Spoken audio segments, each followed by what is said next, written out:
অনেকেরই মনে একটা কৌতূহল এবং আমিও ইউটিউবে সার্চ করছিলাম, বাট এটা আমি পাইনি, সেই জন্য এই ভিডিওটা করা।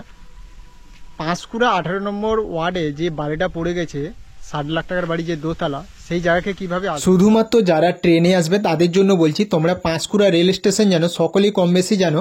ওখান থেকে খড়গপুর বা মেদিনীপুর লোকাল ধরবে, পাঁশকুড়া থেকে একটা স্টেশন পরেই খিরাই চলে আসবে। তো খিরাই এসে তোমরা 3 নম্বর প্ল্যাটফর্মে একদম চলে যাবে। চলে যেয়ে দেখবে একটা সরু রাস্তা, অর্থাৎ রেল স্টেশনের রেল পাথের সাইড দিয়ে সরু রাস্তা চলে গেছে। ওই রাস্তা বরাবর পুরো সোজা হেঁটে যাবে, ঠিক আছে। আর কোন দিকে হাঁটবে? যেদিকে ফুল চাষ হয়েছে সেদিকে হাঁটবে। দেখবে একটা ব্রিজ আছে, একটা বড় কিন্তু পোল থাকবে, ঠিক আছে। আর নিচ দিয়ে কংসাবতী নদী বেয়ে যাচ্ছে। এই পোলটার কাছে আসবে, পোলটার কাছে এসে ঠিক এই জায়গা দিয়ে নামবে, কিংবা ও সাইডটা দিয়ে নামবে।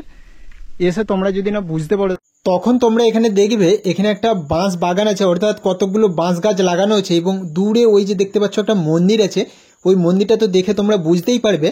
এবং এরকম টিনের দু একটা ঘর আছে, এখানে দু একটা বাঁশঝাড় আছে, ঠিক আছে। এবং এরকম ধাপি আছে। ঠিক নেমে গিয়ে এই সোজা বরাবর তোমরা যদি হেঁটে যাও, তাহলে সোজা বরাবর পুরো চলে যাবে 10 মিনিট, ঠিক আছে। 10 থেকে 15 মিনিট তোমরা হেঁটে চলে যাবে। এই রাস্তা ধরে পুরো সোজা চলে যেতে হবে,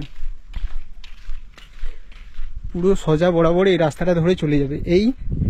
এইটা একটা পুল, ঠিক আছে। এইটার নিচ দিয়ে এবং এইটার নিচ দিয়ে, মানে দুটো স্ট্রাকচার দুটো আছে। সোজা এই রাস্তায় তোমরা যখন হেঁটে যাবে দেখবে ডান সাইডে কংসাবতী নদী, এবং ওই যে মাঠটা দেখতে পাচ্ছ ওখানে কিন্তু ফুলের চাষ হয়। আমি গিয়েছিলাম তো অনেক খুঁজে খুঁজে এই রাস্তা এসেছিলাম।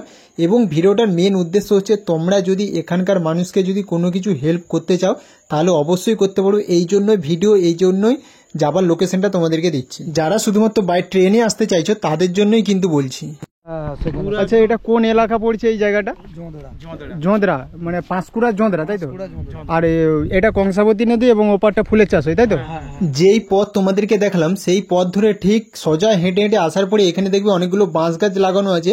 ঠিক এই জায়গাটাকে একটু হেঁটে আসলেই তোমরা দেখতে পেয়ে যাবে এখানে কাজবাজ চলছে এবং নিচে দোতলা বাড়িটা ভেঙে পড়ে গেছে। তো সমস্ত কিছু এখানে দেখতে পেয়ে যাবে। তবে অবশ্যই এখানকার মানুষের অবস্থা কিন্তু খুবই খারাপ। তোমার যদি সামর্থ্য থাকে তাহলে তুমি কিছু হেল্প করতে পারো। এটাই হচ্ছে মেন উদ্দেশ্য আমার ভিডিও করার। আর বাই ট্রেনে যারা আসবে তারাই একমাত্র ভিডিওটা দেখলে মনে হচ্ছে উপকার হবে। এবং যারা বাইকে আসতে চাইছো তারা তো জানোই খিরাই চলে আসবে। খিরাই এসে যে কোনো মানুষকে জিজ্ঞাসা করে ঠিক এই জায়গাটাকে চলে আসবে। আর এই ভিডিওটা আরও করছি কারণ অনেক মানুষজনই দেখেছে ভিডিওটা, সেই জন্য কীভাবে যাবে আমার মনে হলো যেন এই ভিডিওটা করা উচিত, সেই জন্য আমি আরও তোমাদেরকে এই ভিডিওটা করে দেখালাম। তো এগুলো ইট ভর্তি করা আছে।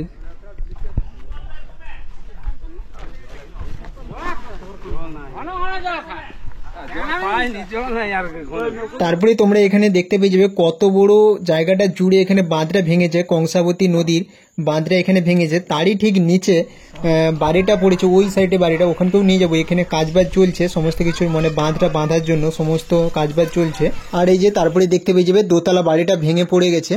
তো যারা যারা আসতে চাইছো অবশ্যই আসো, ভিডিও করে এবং লোকজনের কাছে এইসব ভিডিওগুলো পৌঁছে দাও যারা হেল্প করতে চায়, কারণ এখানে মানুষজনের খুব খারাপ অবস্থা। যদি ভিডিওটা একটু ভালো লেগে থাকে তাহলে অবশ্যই চ্যানেলটা সাবস্ক্রাইব করে পাশে থাকো।